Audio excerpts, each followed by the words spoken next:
Hey y'all, welcome to another meeting of the Re-Listening Club. In this episode, we talk signposts. Signposts are things in games that signal which direction we should run in the decision space. This is a monumental episode in a lot of ways for Jake and I. I think it's an early what we talk about, and so much of the language of signposts is now built into the show and is sort of part and parcel with how we unpack and think about a decision space, how opaque it is, how transparent it feels. A lot of that comes down to how well signposted or not the game is. And that's, of course, a design decision that the designer is making in terms of how they lay out the design initially and really what they do to develop the game beyond the initial design that's laid out. This is a good one, gives you a lot to think about. It's a bit of a meandering conversation in which Jake and I explore this topic and try to end up in a really interesting space. So we hope you'll join us in the follow-up discussion that we've posted for this episode live today in our Discord, so you can join other Decisionaughts who've re-listened to the episode alongside us and have an active conversation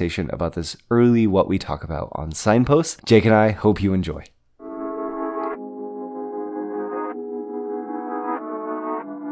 Welcome to Decision Space, the only podcast to take place right here between the turns in your favorite games. I'm Brendan. And I'm Jake. And we're so excited to be back here in the decision space with you all again to have this week what we talk about discussion to talk about signposts. But Jake, before we get into things, how have you been doing? I've been doing great, man. Had a very nice weekend playing some outdoor dexterity games and just had a great time. How about yourself? That's awesome. I'm doing really well. I've been played a bunch of games this weekend. Just felt great getting some cards to the table. Also, I've been exploring the Pokemon trading card game, just like the actual physical game, which I haven't looked at the modern version embarrassingly in far too long. And it's so interesting. But for a different day. Today, we're talking about signposting. But before we get to that, next episode, for our pre-planners out there, the people who like to play along and experience games before we discuss them, we want you all to know that you can plan your next turn for our episode next week, in which we're going to explore Grand Austria Hotel, a game that Jake loves and I'm terrible at. It's like one of those games, right, where the first time you play it, if you're playing with somebody experienced, they're just going to lap you. Yep. But then I find that the learning curve can happen really quickly. There's some really interesting systems in it. There's a really cool dice drafting action selection mechanism. And if you want to play Grand Austria Hotel, we definitely recommend checking out the implementation on Yucata, which is an awesome website that Jake and I are always promoting in addition to Board Game Arena. Yeah. Not even a sponsor. We just passionate. Yeah, we'll just shill for free for Yucata. Yeah. But people are going to get mad at us for saying Yucata all the time. But yeah, whatever. We apologize. Yeah, we apologize. Awesome. Well, I feel like one of my favorite things about the What We Talk About episodes is it allows us to jump really quickly in. And sometimes Jake and I, when we do these episodes, we focus on, something, a topic that is maybe less specific or less about defining an idea or a concept. And sometimes we dive right in and try to discuss a concept or an idea that we use in our discussion and the way that we talk about games and their decision spaces. And this week is exactly one of those episodes. So we're hoping to introduce to you the idea of signposts. This is a game design term that I've primarily heard used in video game design, but I've heard it from a bunch of board games designers as well. And I think if you are a casual game player, you're not super interested in board game design, but you avidly play and enjoy board games, we hope that this week will really equip you with a new lens to look at and maybe more quickly identify strategic paths in the games you're playing. And if you are interested in design, well, we're going to pull the hood up and maybe talk about some of the tricks that game designers use to get players walking, running, diving in the right directions in their game spaces. That sounds great. I can't wait to get started. I feel like I'm going to learn something here today. Let's hope we both do. I feel like generally with these episodes, it gets us going in the right direction when we can talk with each other. And that's really what signposts are. So Jake and I are going to broadly define signposts at the beginning of the discussion. And then hopefully by the end of the discussion, we'll all, including you, listener, will have a more direct and concrete idea of exactly what we're talking about, as Jake and I have been trying to directly tease out what fits under the category of a signpost. But loosely, signposts are mechanics, scoring conditions, even game pieces that direct the player down a strategic path. They're literally little signposts that the designer places in the game to sort of say, oh, maybe you want to go this direction in the decision space, or maybe you want to go that way. Run over there and see what the decision space will do to you, and maybe pushes players in the right direction. Yeah, I think that's exactly right. Just something that clues you in as a player about something you might want to be doing in the game. And from that little leaping off point, all of a sudden you feel as though you're having a more strategic experience, as opposed to doing something, that feels more, random or aimless. So a very important tool in the designer's arsenal, and something that even if you're not perhaps aware of, you probably are subtly picking up on as you play your favorite board games. Yeah, definitely. And I think, interestingly, we've talked a lot on Decision Space about how sometimes in games, when you really understand the game, you will be presented with lots of choices that aren't really decisions that you have to make. So there will be a very clear path through the game. And maybe you have come to that by following signposts in the game, or maybe you've just played the game enough that it's clear to you what direction you needed to go, right? So there's a game that doesn't have a lot of signposts, but you've just played enough that you know the path through the game, the strategic path to get you to the end point. Or maybe you've played games where you've gotten to that point without having to follow a signpost. But in general, I think signposts are ways to help players feel like they're making meaningful decisions also. So Jake and I this week, we have some friends of the show, and we always want to try to bring in other perspectives and thoughts when we reach out. So Jake, do you want to sort of kick off maybe the designer's mind mini segment? Sure. Yeah. So I guess to preface this, I sent my friend Jamie Stegmeyer of Stonemeyer Games a message earlier today. And was like, hey, Jamie, I'm going to be recording a podcast in a couple hours. I wonder if you have a few seconds to answer a prompt about signposting. And he was kind enough to reply. So I just wanted to sort of read that out, and maybe we can talk a little bit about Jamie's philosophy, with the caveat that this was a short kind of turnaround. Anyway, so Jamie says, well, I haven't used the terminology. I like signposts and guideposts. I think about signposts quite a bit. I want players to choose their own strategic paths, but have little elements of variation that nudge them in different directions, both for guidance when they're trying to figure out what to do, and to encourage a diversity of strategies. I would say that letting players find and choose their strategic path is fairly important to me. My preferred approach is to offer a clear-cut overall goal, e.g., have the most coins, and show player a bunch of different ways, some static and some variable, where they can obtain the thing they need to achieve that goal.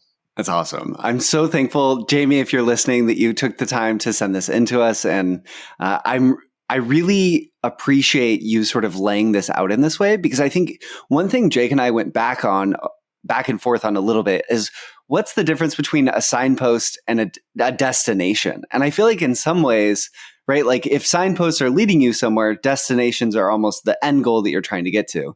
And in some ways, what I'm hearing, Jake, from what Jamie's saying here is the way in which Jamie in his design thinks about signposts or guideposts are different paths that could get you towards an ultimate end goal, and offering the player those different paths all to that one final destination of maybe like a victory point payout or something like that. And I don't think all games function that way, but it's really interesting how Jamie emphasizes in his games, he wants players to feel agency over the paths they take and the decisions they get to make on how they get to that destination following the signposts. Totally. And one thing I thought was really interesting about Jamie's answer to this question is that I think a lot of my thinking about signposts had been around, finding a good strategy, right? How do Mm. I, as the player, play the game the best? What am I looking for to point me towards optimal play and optimal strategy? But from the designer perspective, it's at least Jamie is less so concerned with the players finding the best path through the game, but in finding a variety of paths, right? So that there are different things you can do, different things you can pick up on that'll lead you to different directions. And of course, that's something that I really enjoy in a game, where you feel like, oh, hey, there are multiple viable paths to victory. So it makes perfect sense that the designer would want to signpost to let people know that, so that they're likely to be uncovered kind of early and often in the lifespan of that game. Yeah, it's very interesting. So often, I feel like there's this way in which people think about and talk about games sometimes, in which people suggest that like strategic paths just happen within games or game systems. And I think that can happen in game systems depending on their complexity. What do you But what do you mean by that? so Like the designer isn't aware of it and it's like emergent through play? I think that there's that perspective exists a lot, that like game design is just like creating systems and then they interact and then magically strategic paths come out of them. And sometimes that definitely happens, especially with really complex game designs that are focused on sort of multiple emergent systems interacting. But I think a lot of times strategies are designed.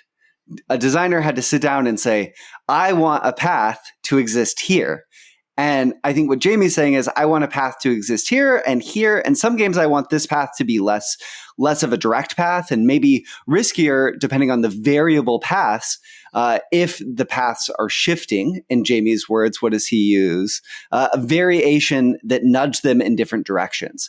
So I think what Jamie's really saying is maybe I'm going to lay out a bunch of signposts, but I'm going to shift the environment from game to game and what that will look like, which I think then the emergent decision consequences are players have to evaluate in any given version of that game with these variables which path is the correct path. So path identification becomes the game. But oftentimes, I think signposts are interesting because they're designers intentionally saying, we built a strategy, just look down this path and see if you can bring those pieces together. And sometimes they might be there, and maybe sometimes the signposts lead you a little astray.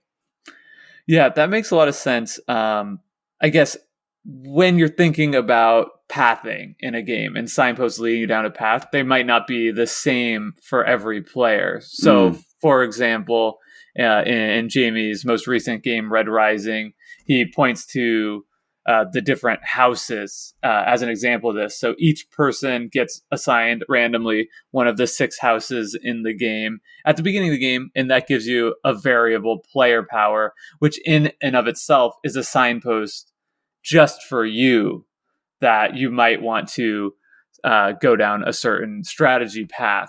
And that could inform the cards you pick up from the tableau in the game, the kind of cards you collect in your hand. And I know, variable player powers are something that exists in others of his games. And obviously it's a popular mechanic in strategy games across the board. So I think that too is like an interesting way to infuse signposting to the player, but also infusing that variety of strategic paths. Like if you want players to explore, different players to explore different paths in a game, there almost is no better way of doing that than giving players slightly different starting conditions. Yeah, like starting them in completely different places or allowing them to take slightly different paths just based on the actions that they can take in the game. I'm very intrigued also, Jake, by, I think in some ways we dove right into the heart of this conversation, but I think it's important that we take slightly a step back and sort of say, why do signposts exist? And I think the answer to that question is complicated because in some games are completely signpostless games. Games at their most base core is just like ascribing meaning to things in spaces, right? And in some games, the game is entirely comprised of players go figure out your way through this space. And other game systems are really complex, but the designer so it's a really big, intricate space. There's mountains and there's forests and there's all this area that you could potentially traverse and represent. Speaking metaphorically, obviously, talking about different directions your decision space might take you in. And it's a way for the designer to give players focus so they don't get lost and they can have a good experience, maybe their first time playing, their second time playing, their fifth time playing, without having to play a game, say 50 times before saying, okay, I get this space. I've mapped it out. I've charted it. I sort of understand where to go. Yeah, I think that is a fascinating question. And on one hand, right, I think the complexity of the games does matter because a lot of abstract games, as I'm considering this now, don't have very much signposting going on. If you sit down to play chess, you're very much on your own to figure out how am I going to put my opponent's king in checkmate. There's nothing on the board in the player aid that's going to point you towards, oh, well, you really want to get that knight on e4 or whatever it is. So there's not a lot there. And maybe that speaks to the need for signposts to exist more, the more complicated a game gets. Yeah, I think that's definitely true. If the design goal, it depends on the design goal of the game too, right? Like what is the game within the game? Because in chess, it creates this rich environment where it's sort of like, oh, there's no signpost. So what does that mean? Oh, people are going to dedicate their entire lives to learning how to traverse this space, memorizing their own sort of shorthand in which different paths are interacting in different ways. But then in a practical level, a lot of the games we play, we might want to play 3 times. And you can't design a game where there's no signposts that's has the complexity of chess and just say, go have fun your first time playing. It's going to be really tough to navigate that space. Yeah, I don't know that that's true. Have you played Shobu? I haven't played Shobu. That's one of my very favorite kind of it's an abstract game, and it feels and looks like something ancient, but I think it's actually just a game that came out in 2019 or something. But you have 4 boards, and one player gets the white pieces, and one player gets the black pieces. And your goal is the game components are literally stones, and you are moving your stones. If you move a stone on one of your dark boards, then you get to do the exact same movement on one of your white boards. And the goal of the game is to knock all of your opponent's pieces off of just one board. So it's so simple to play that, when you first sit down to play, you're like, this is crazy. I have no idea how to approach this, but you can just like dive right in. And before you know it, things are revealing themselves. Like, wait a second, I move this here, then I can knock off my opponent's piece. And, if I knock off my opponent's piece, then that'll leave this other piece vulnerable. And so I think because of the simplicity of the system, it allows people to engage with it and explore from the first play. So even though I have no idea. Maybe there's a very competitive Shobu scene out there, so I don't want to disparage that because it's a game I love, but I don't think people are playing that game as though it's chess and playing hundreds and thousands of times. But that doesn't mean it's not like a very enjoyable experience. And I don't think it needs the rule book or something to say like, hey, try to get your pieces into the middle where they'll be furthest from the edge and hardest to knock off. No, that's totally fair. And I think no game needs to be any one thing, for sure. But I do feel like the more complex a game system is, and if it's a modern hobby board game to some extent, and you want people to play, some degree of signposting is going to make it easier. So maybe the way in which I was talking about, it sounds to me, Jake, your example of Shobu is like, this decision space is not massive, but it is quite large. And I am sorry, I haven't played Shobu. And And the fun of Shobu is exploring that space without having a sense of direction and seeing what organically comes out of it. Right. Yeah. Yeah, I think so. Okay, so, but I want to take on the other side of the spectrum. I think there are games that are very complex that do very little signposting and kind of function similarly. Okay. I'm thinking of another game I really love, A Feast for Odin, which I think maybe you also haven't played.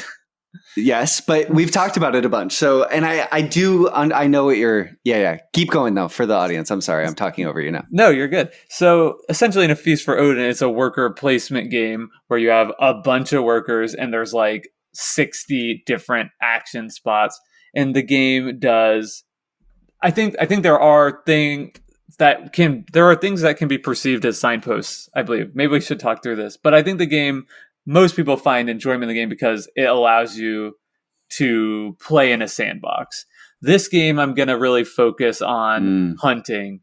This game, I'm going to really focus on immigration. This game, I'm going to really focus on, exploring new territories. And the game does very little to stand in your way of doing that. Whatever path you want to go down, you certainly can. And that's how I've really enjoyed the game. Again, as a sense of exploration with very little restrictions. Yeah. No, that's a really great point. So I feel like maybe in terms of the conversation, one thing that you're helping us tease out, Jake, too, is that the degree of signposting can affect the degree of how open or closed a decision space or path can feel. I think that I'm just trying to think. I'm still wrapping my head around why signposting exists. Yeah. And I think my thesis on that is it is something that helps with the first play experience. And I think that is what it adds a lot of value to. Yep. That said, I do think it's something that is very much open to the designer. I don't think if you're a board game designer working on a game, I think it's something you want to be conscious of and definitely consider how much signposting you want to put in a game. But I don't think it's something like that you need. Yeah, almost regardless of complexity. It's just going to create a very different gaming experience that is actually separate from the gameplay itself. What it changes more is how the game is perceived than what the game actually is or what the decision space is. Yeah, that makes a ton of sense to me. No matter how complex your game system might be, your game decision space might be, once you know it, you start to ignore the signposts anyway, because you have your own mental maps through the space. Just like walking through your neighborhood. The first time in a new neighborhood, you need to look at all the signposts to know what the roads are and potentially how to get somewhere. And once you've lived somewhere for 25 years, you might not even pay any attention to signposts at all, and they don't have a ton of value to you. Right, except for that we all use our Google Maps now, and then we never actually learn how to get anywhere because we're so reliant on technology. Yeah. It's like the same in board games, except for Google Maps is just Rodney Smith on Watch It Play. Curse you, Apple, for destroying my metaphor. So, no, I get what you're saying completely. Perhaps too, Jake, when we were first jumping into and discussing this idea of should we talk about signposting, it was a term that I had been saying sort of casually in conversation with you of like, oh, there's really interesting signposts in this game, or this is a really well signposted game, or talking about even in our last episode, was that last episode, Lost Ruins of Arnak, talking about how I felt like it was a heavily signposted game. And so much of those systems were sort of like just saying short-term goal, just get to this point, short-term goal, get to this point. Like it was signs almost leading you down the whole path. And that gave that game a really unique feel that I liked, that I felt like worked with some of the variability and randomness in some of the like systems, which surprised me based on it being a traditional Euro. And I think that the amount of signposting really helped that. But you sort of brought up the idea of sort of this classic Euro spectrum of signposted games. Do you want to delve into that and maybe lay that out as a framework for people to think through if they're still like, I've been listening to this podcast for 20 minutes now. I don't know what they're talking about. Yeah, I think that's fair. And I I want to tease this out further because I think there are still some things where I'm like, is this a signpost? Like, do we just consider, before we started recording, I even said to you, the more I think about signposts, the more I start to think like everything in a game is a signpost. And if that's the case, then nothing is.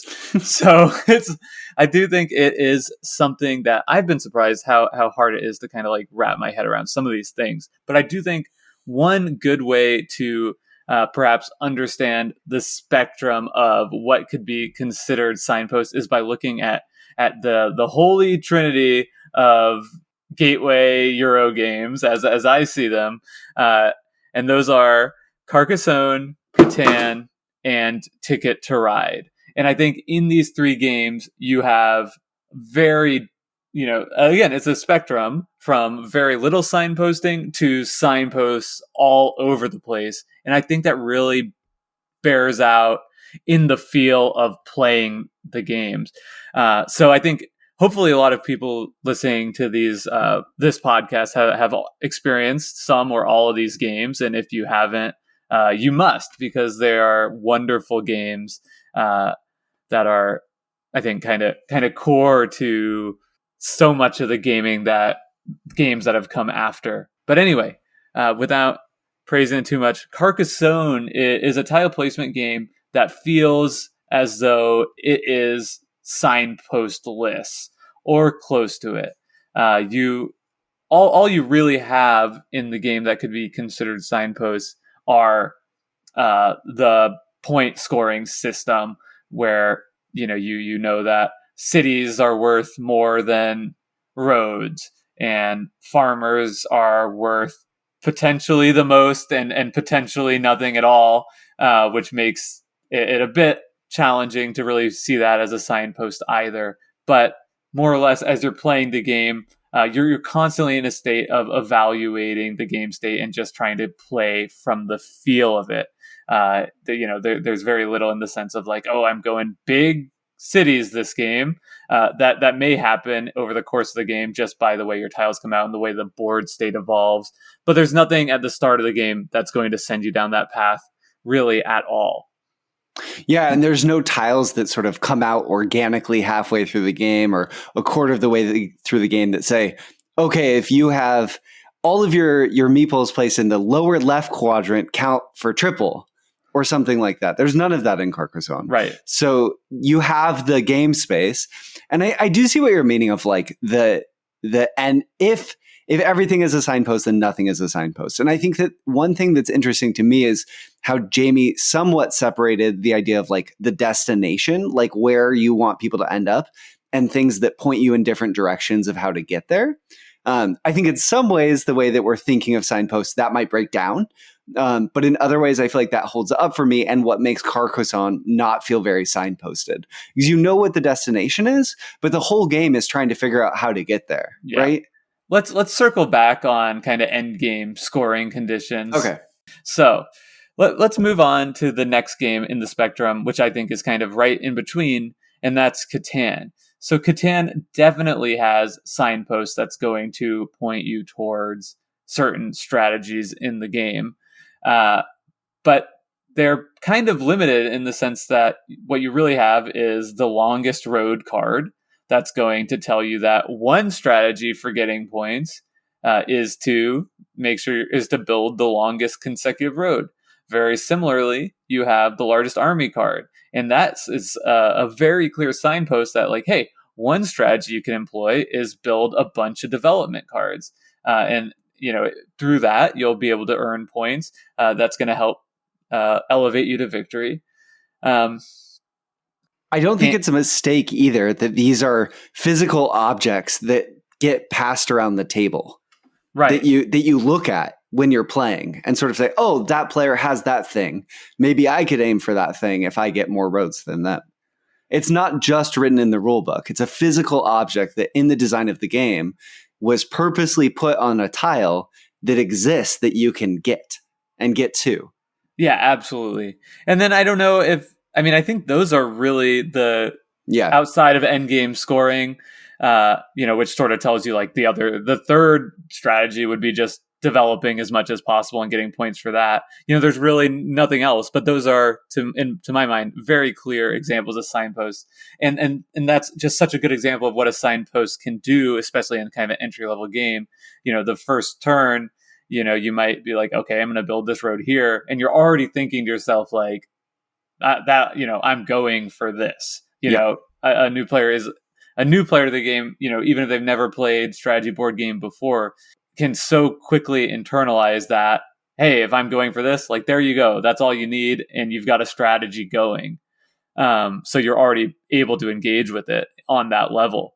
Finally, on our spectrum here, you have the most heavily signposted game of the three, and that's Ticket to Ride. And Ticket to Ride signposts in a variety of ways. First and foremost, you have destination tickets.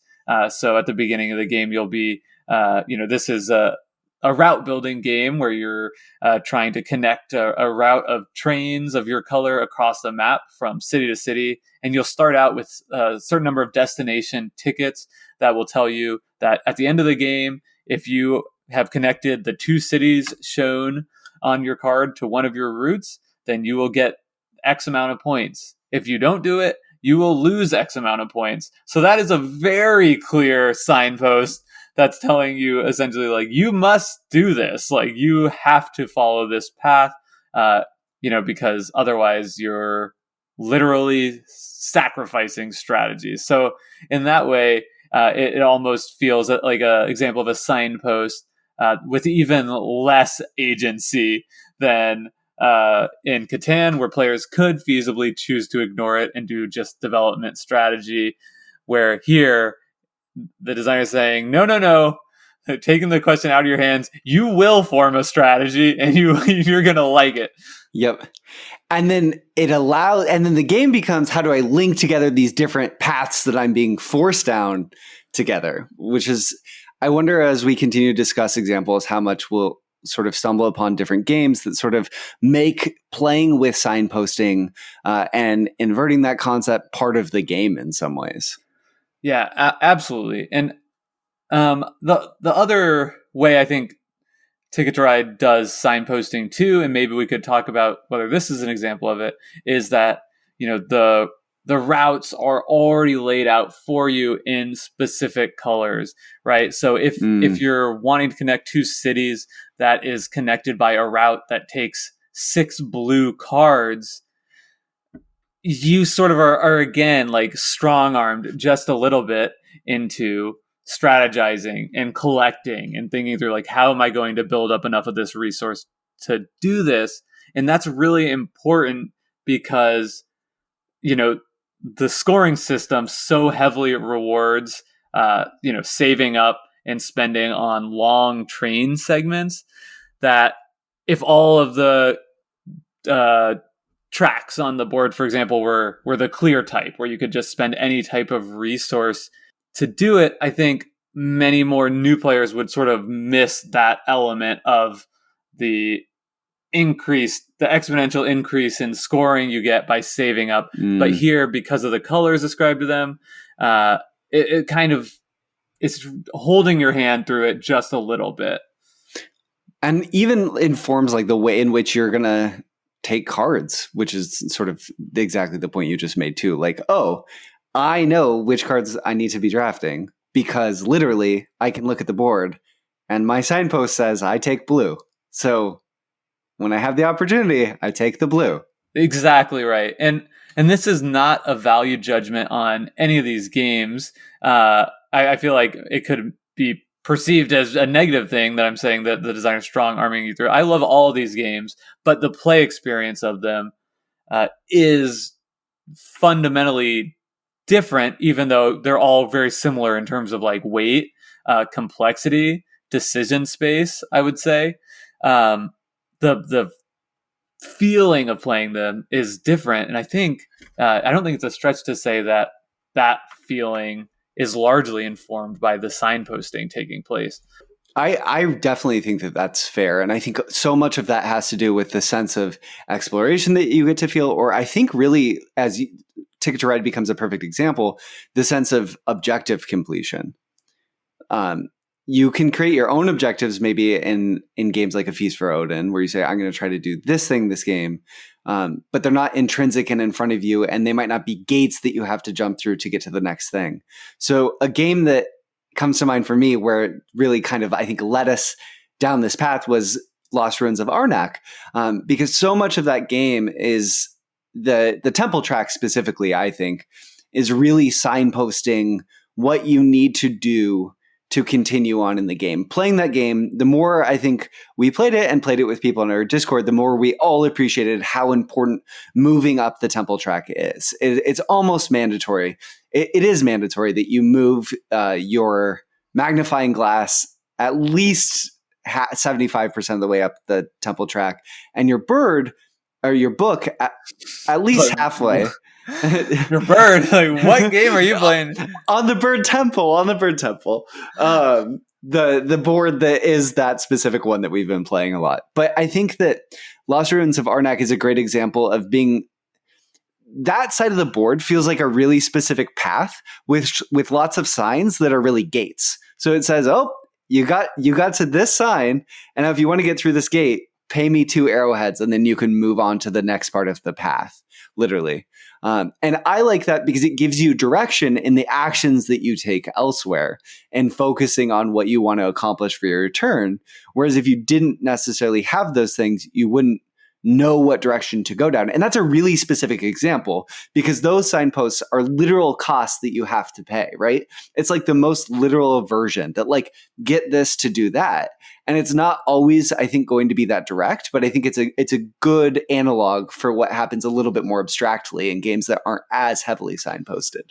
Absolutely. I think I would put that game into the Ticket to Ride side of the spectrum, right? As a very signposted game. And it doesn't, I think what I'm struggling with is that does not mean that it's a less strategic experience. Yeah. It's just a more specific ask of the player than in another game. I wonder too, Jake, if partially one thing, the more I've played the Lost Ruins of Arnak, the more that I feel like I experience the question whenever you play a game and you experience it's like, what is the game here? Where am I getting my edge? And the more I've played Arnak, the more I feel like it's a game of planning. You're trying to set yourself up to have your engine pay out, to have not even your engine, it's not an engine building game, but to have your actions pay out with the things you need to get high enough in any given round to keep going. So it becomes a planning game. So it gives you lots of signposts and you have to plan your optimal route by taking the right actions at the right time, in the right order to hit those paths in the right way, which interestingly, Ticket to Ride can kind of be that way too. I was just thinking the same thing. As you were saying that, I was like, I guess Ticket to Ride similarly is a game that really rewards somebody planning a lot. If you're thinking just like one step ahead in Ticket to Ride, you're going to be asking yourself, why aren't any blue cards coming up? Sure. Whereas, the person who is able to think a few more steps ahead will be happily collecting 4 or 5 different colors of cards at the same time. Yeah, and this is, of course, we talked about the classic Euro spectrum, and I think as we talk through more examples, different things might strike us. So I felt like it would be useful to just sort of name some other games and talk about examples of signposting in them. And for some reason, my brain, when we talked about this subject, though I haven't played it very recently, though I would like to get back into it and experience it again, having not played it in a few years. And that game example is Seven Wonders. In Seven Wonders, at the start of each game, each player takes a wonder. And on that wonder, there's 3 stages. I think expansions might vary in this, but there's 3 stages of wonders that you can build. And to build them, you have to achieve certain resource costs.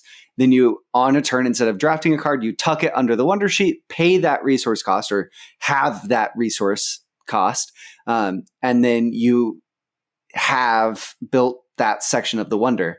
And that's a great way that when you start the game, I think signposting and drafting games can be really important because if you are given a pile of cards and you don't know what to do, it's going to be really hard to make those first decisions and knowing what direction you're supposed to go. But just by having a wonder sheet that has a few resources costs on it, that's just enough direction to maybe push you slightly down a path and say, okay, just aim for this. And you'll figure out the rest. You'll pick up different pieces. Depending on the cards you get, you'll find your own path, but just head in that direction and it will probably work out okay. Yeah, absolutely. I think that speaks a lot to the variable resources set at the beginning of the game, which could function a lot of ways. We talked a little bit about variable player powers before, and in this case, it's variable costs or objectives you're trying to complete. And yeah, I think that works super well. Just giving people just a little, you need a little bit of asymmetry to make that first choice, and then once you've made one choice, you're good to go, because that one choice will inform, what you need to do next, and it'll snowball. A game that works very similarly, another drafting game is It's a Wonderful World, which does it just a little bit different. Instead of having, cost, something you're trying to complete, it gives you just there's, I think, 5 different empires that you get dealt one of randomly at the beginning of the game, and they just give you a little benefit. It's either producing one resource of this color, or maybe it's like a end game scoring for collecting a certain type of resource. So it's very similar. It's a really small thing, but it's just enough that 2 people playing the game or 5 people playing the game are all going to evaluate their starting hand from just a slightly different angle. Another sort of game that it's the most, I feel like, abstract example on the list we have in front of us of what we've been talking about, but is Patchwork. Because you're in Patchwork. Patchwork is a game where you're drafting different shapes, tetronomos, pentominoes, all of these sorts of shapes, trying to fill out a grid in front of you, and you're taking these shapes. And one interesting thing about Patchwork, the only thing that I could really think of being a signpost in Patchwork, is that you are given the goal of getting a 7x7 grid of a completely covered up space on your board. And in thinking about this, it's just that one little signpost sort of says, try to be orderly, try to be neat, and try to make these things fit together well. And I think just sort of looking and sort of saying, okay, yeah, I have to make these fit together well, in some ways almost makes that game work. Because I could see a version where you didn't have that goal in mind, where you were just like, okay, this piece doesn't really fit with this piece at all, so I'm going to shove it over here. And you could really clog your board up in a way that doesn't work. But having that direction from the design just at the outset of you're trying to make this 7x7, I think encourages you to go down the path of placing things carefully and cleanly and planning in a way that really makes the game work. Yeah, I think that is a great example, and of an example of something that's just a little bit more subtle, perhaps, than some of the things that we've been talking about before. Though, I think that again would be closer to the Carcassonne side of the spectrum of signposting. One that might be more in the middle, which gives you some signposts but not too much, would be Terraforming Mars, another game we've covered on this podcast, which has really interesting signposts of the awards and goals at the end of the milestones at the end of the game, which, they aren't things that you have to go for, but they are definitely things right there on the board in front of you that are telling you, like, hey, proceed down this strategy of, building this type of production, getting a certain amount of this resource on the board, and you're going to be rewarded for it. I think that Terraforming Mars is such an interesting example, Jake, for when we're trying to tease out the difference between, like, is there a difference between signposts and destinations, and how does this work? Because in the Terraforming Mars example, you have to opt into these, but they're all on the table from the outset. So they're like all viable destinations. So they're signposts because you could go in that direction. But at some point in the game, you have to opt in and purchase it and say, yes, I'm going in that direction. And then you open it up as a valid destination in some ways. So it's kind of an interesting example of a mechanic in a game functioning as signpost until the players opt into that signpost as being their destination. Yeah, that is really fascinating how that works, especially coming at it from this framework. Yeah, it's a signpost that's there until like maybe it's not anymore. Yeah. Yep. uh, but yeah, I think let's lean into that a little bit because I do think it's important. Like, what is the distinction between uh, end game conditions and victory points for being signposts and not being signposts? And is it just that it pays out before the end of the game? I'm because I my gut feeling on this one is that some end game scoring is signposting and others is not. Like others is just to make the game function properly. So for example, usually or not usually, but in many Euro games, at the end of the game, you'll get some amount of points for leftover resources. And generally, it's sort of a low value payoff. And it's pretty rare that a good strategy in those games are to just get a bunch of resources and cash them in 4-1 at the end of the game. Usually that's going to be beaten out by some other strategy. So that is an example to me of an end game scoring. Like that's not like really signposting you down one path, but like a game like Castles of Burgundy has a lot I would say that's a game that does have a lot of signposting in different strategies, but they're almost all related just to straight up victory point scoring. So in Castle of Burgundy, you get points by being the first person to complete all of one colored tile on your board, right? You complete all your animal field spaces, then you get some points. That's like telling you probably want to maybe consider focusing on some types of tiles so that you can unlock some of these first. The game's also telling you that, you get more points by completing area on your board the earlier in the game that you do it. So that's sort of signposting in a different strategy of like maybe you can just focus on completing spaces as quickly as possible. So to me, those are both like victory point scoring conditions, but they do function as signposting. But like, trading in workers at the end of the game for 2-1 or 4-1, whatever it is, like that's not. So I'm struggling with this. I'm wondering what your thoughts are.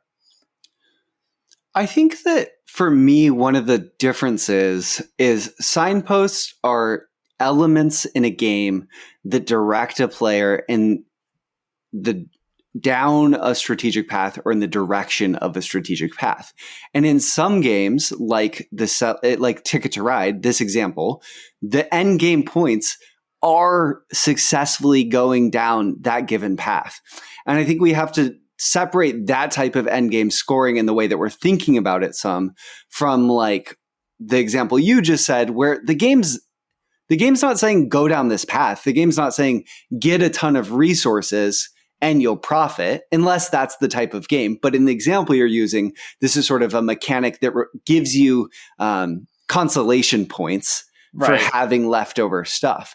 So I think the difference between those things is that when you sit down and you play that sort of game, you might look at it and go, oh, it's actually telling you the opposite. It's saying I'll give you points, but it's juxtaposing the paltry amount of points that it's going to give you for leftover resources to foil with or juxtapose with the other point options on the board and give you a metric by which, as a player, you can understand how valuable going down a certain path might be, given the energy you have to exert to get down it. So I think for me, that might be the difference. Or I'm curious what you think of this difference too, Jake. And it's very subtle. A lot of what we're talking about are like very subtle differences. And I think partially it's because that we're sort of new to thinking in this framework. But in Kanagawa, a game we covered in the very first episode of Decision Space, and a game that Jake and I both enjoy, I feel it's a fairly heavily signposted game, but you can also just get points for drafting cards. Certain cards will just have points on them. And those are endgame scoring conditions. Get this card, get a point. But it's not giving you strategic direction. It's not informing your other actions. It's just something that is good for everyone equally, and it's good to do. But it's not going to change your behavior except for maybe getting one of them. But there's nothing in that game that says get a density of these things and then I'll reward you more. So it doesn't it doesn't say that. So then to me, that's not a signpost. It's just a way to pick up a little bit of an edge on the way following one of the other signposts in the game. Okay, but what about the fact that you get points at the end of the game for your longest string of consecutive seasons? Well, I feel like that's a signpost. But that's just end game scoring condition. Like there's nothing else in the game that tells you to do that aside from the fact that you just know at the end of the game you're going to get points for your longest consecutive string of season cards. Yeah, that's interesting. Though there are rewards that pay out with potentially with storm clouds, these wild sort of tokens that you can put on to extend your path. So the game does say, if you do this thing, maybe you want to do this thing at the same time. Kanagawa is a game where the end game scoring conditions are variable in that they allow players to opt out of how far they go down a given path. So like, as a quick example, let's say my goal is I can get 2 buildings of the same type, and I've gone a little bit down that path, and I could take the scoring, but I can never get the scoring for getting further down the path. So I feel like, Jake, one interesting thing about what you just said is we're in the blurry in-betweens. I totally am with you, but I feel like that's a signpost in that if I'm playing Kanagawa and I'm going for one of the signposts, the major signposts of the sort of scoring tokens, and I have the chance to opt out, it's sort of encouraging me, okay, opt out and focus on drafting these instead, because that's going to net you more points. So abandon focusing on those signposts and focus on this signpost instead. So I feel like,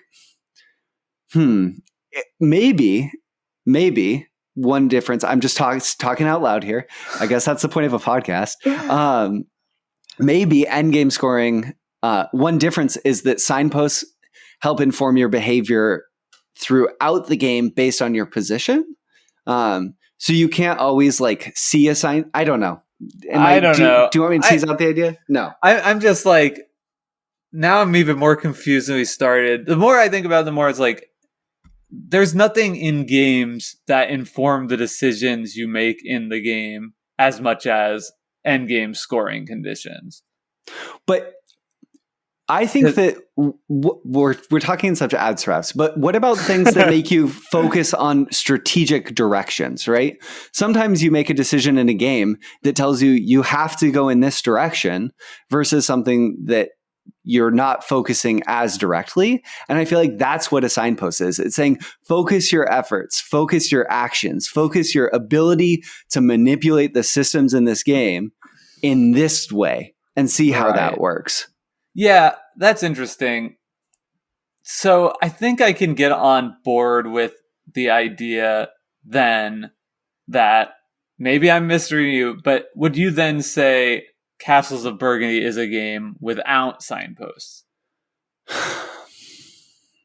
Because it is pretty abstract, and I would say like everything is so equal that there's nothing that's really saying like, okay, like it is a viable strategy to focus on this. I think some signposts in some games might point you down a path for an entire game, and some signposts function more as short-term goals. So I think for me in the Castles of Burgundy example, we were playing a game earlier, and when you fill in all of the tiles of a specific color, like you mentioned, you'll get points for that. So it doesn't getting like a couple, the 2 mines tiles at the start of the game, that's a signpost. Go get the mine tiles early. Or maybe I had a castle tile, a green one, very easy to fill in generally because there's only a few on your board.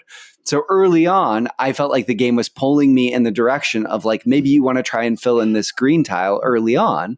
But ultimately, I don't think Castles of Burgundy is a very signposted game, but I think there's a couple emergent sort of signposts that might pop up that help you go in a direction and feel some sense of confidence in the choices you're making.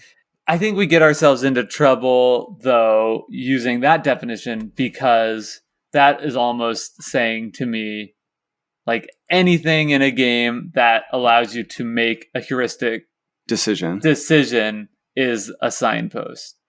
And I'm not sure that's the case, right? Because in that case, it's like, everything is a signpost. Right, exactly. That's what I'm saying. Like, if that's where we go, then everything is signpost and nothing is. Like, okay, like, I rolled a 4 and a 3, so that is signposting me to, like, see what my options are for taking a tile with a 4 or placing a tile with a 4.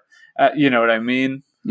I think like, so. Maybe that is directing my decisions almost in the same way that the end game scoring is, because both things are intrinsically tied to maximizing my end game points. One through efficiency and one through the efficiency of getting the majority tile first. Yeah. I feel like maybe it's centering around planning and focusing your efforts. And that's the distinction from like, I got an input and now with that input, I'm going to make this logical choice because it signposted me in that direction. It's not giving you a momentum of choices that you're building towards and pushing you in a direction. What if we said, how's this sound to you? Just throwing this out there. Do signposts have to be something that tells you a specific strategy is viable? I think if we focus on that is a lot more useful than saying signposts are things that help you make tactical decisions on your turn. Yeah, that's very interesting, because I feel like with a lot of the examples that we gave, that makes total sense to me. But one game that I wonder then if it inverts and flips if our perception of that game changes, is the Lost Ruins of Arnak. Does then the Lost Ruins of Arnak count as a signposted game if those tactical inputs don't actually function as signposts? Because they don't really inform a core strategy. I would say that the signpost in Lost Ruins of Arnak, as I kind of mentioned on that podcast, is the fact that temple track takes up so much of the board, so much real estate on the board. Yeah, I think that to me is the signpost. Is the signpost that's telling you as a player you need to focus and pay attention on this because it's almost half of the game. And then if you've read that signpost correctly and you're like, I am going to pay attention to that, then that job is done there. And the individual levels, that's just helping you make heuristic choices. That's not actually signposting a strategy. So signposts are indicators of viable strategic paths to potentially explore. I think that might be a definition that is more helpful. Yeah. I think just in kind of layman's terms, like when we first set out talking about this, I was thinking of strategy of signposts as something that when I'm playing a game for the first time, it tells me, hey, you could try focusing on this. Yeah, I totally agree.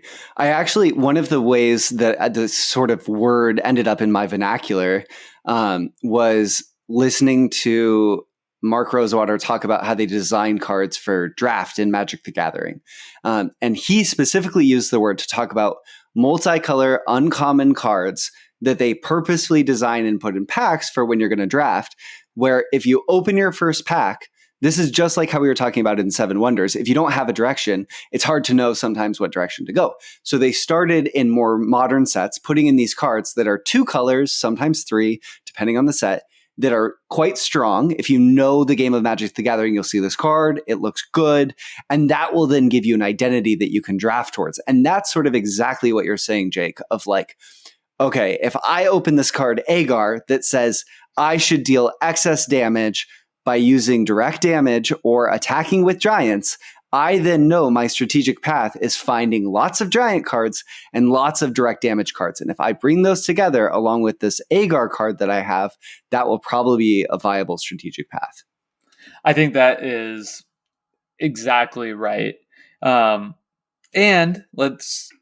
think that an example of a game with a draft that doesn't really have this is a game like Blood Rage, where you drafting isn't the whole game, but you draft you draft, I think, 8 cards at the beginning of each round, which you'll then play out over the course of the round. And there are strategies in the game that people who are very familiar with Blood Rage know to go for. And some of them are more intuitive than other as you see a few cards. But without a knowledge of the card base and what's out there, you look at your first hand of cards, like some of them are like objectives to complete. Like some of them are strong cards that give you power. Some of them allow you like upgrade something on your board.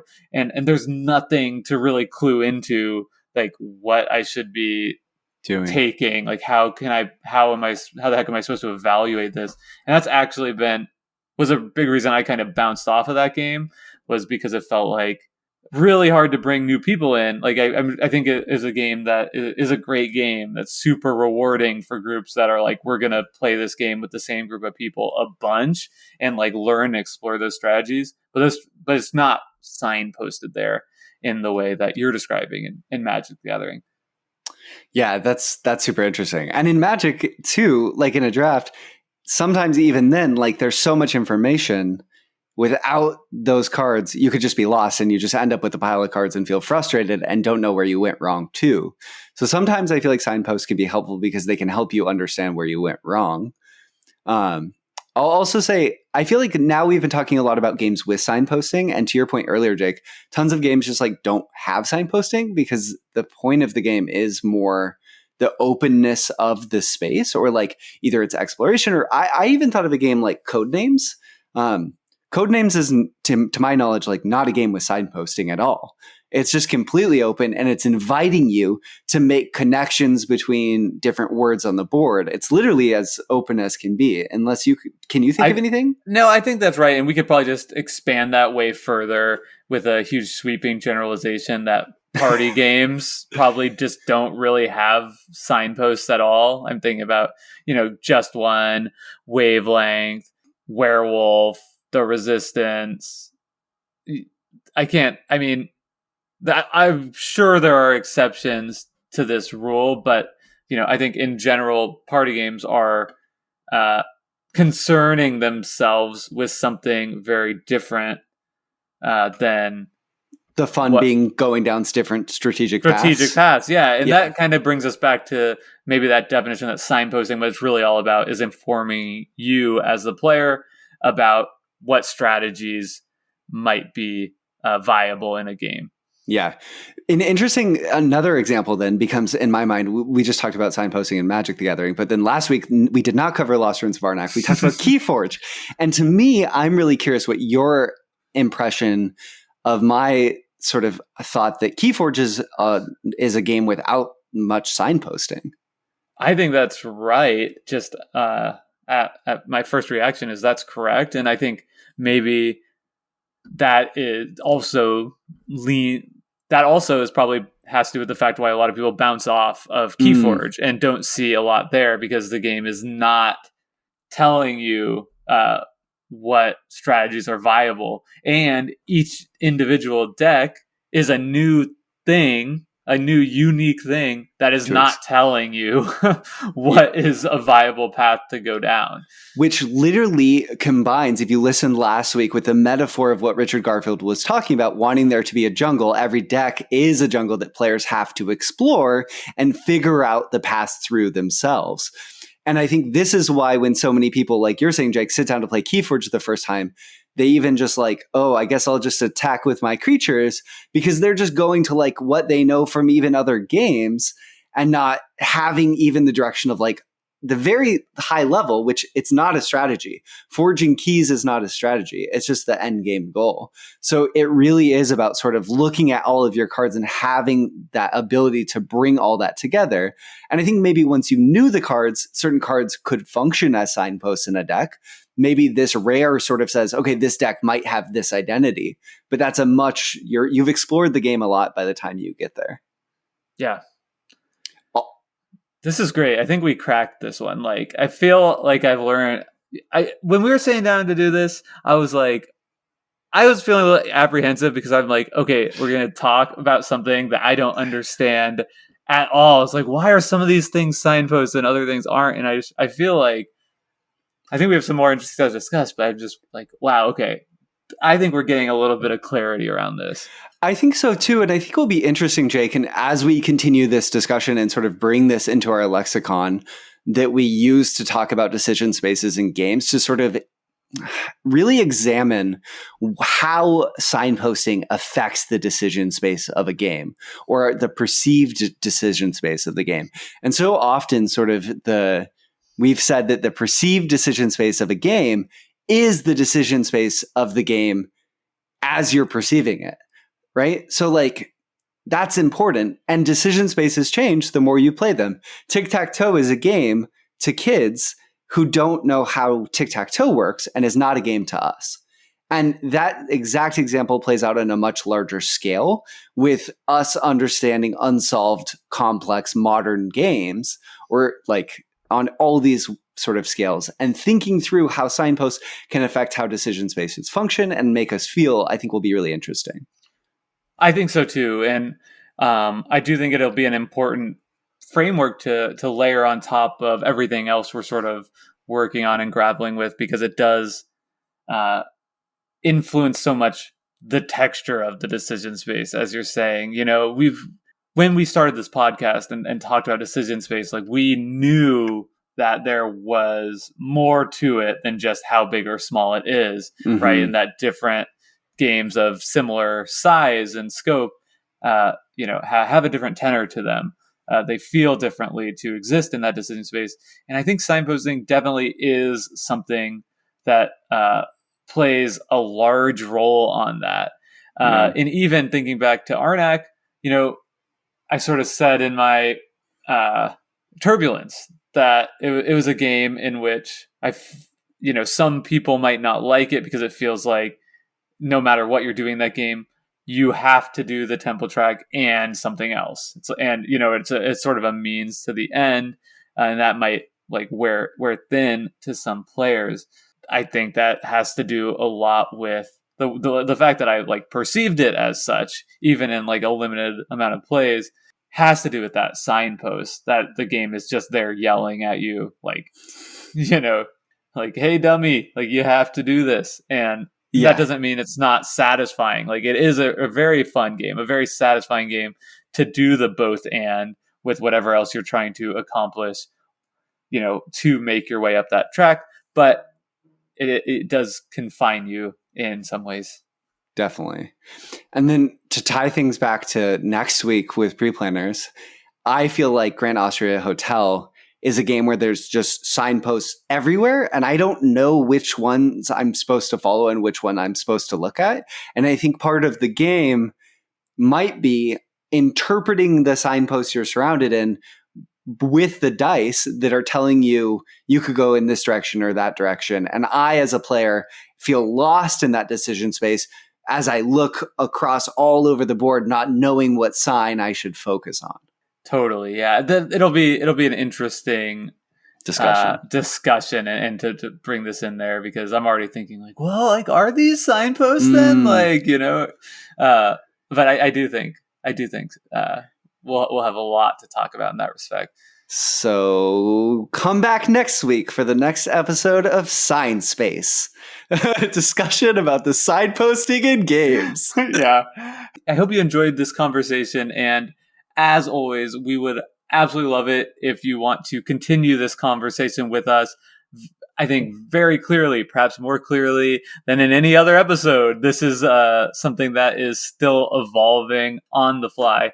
And we know that you have a lot that you can contribute to help us all sort of understand this better. So that discussion is taking place in our discussion space on Discord, which you can find in a link to in the description of this podcast. Also on Twitter, where you can follow us at Decision Spa and get cozy with us there. That's at Decision SPA. And if you don't like interacting with either of those medias, but you are a pure and ardent fan of Board Game Geek, we post all of our episodes on a blog. We don't get a ton of interaction on those posts, but Jake and I look at them. We're excited when we see thumbs, and we're even more excited if we see comments. So if you don't want to hop into the Discord, but you do want to share your thoughts, be on the lookout for our blog. It's just called Decision Space, and this will get an entry just like all of our other episodes. And if that's a more comfortable space for you to discuss, we're excited to talk to you there. Yeah.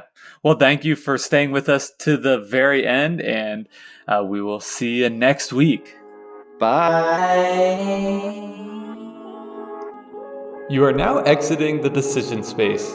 Thanks for listening. Please take care and enjoy the rest of your game.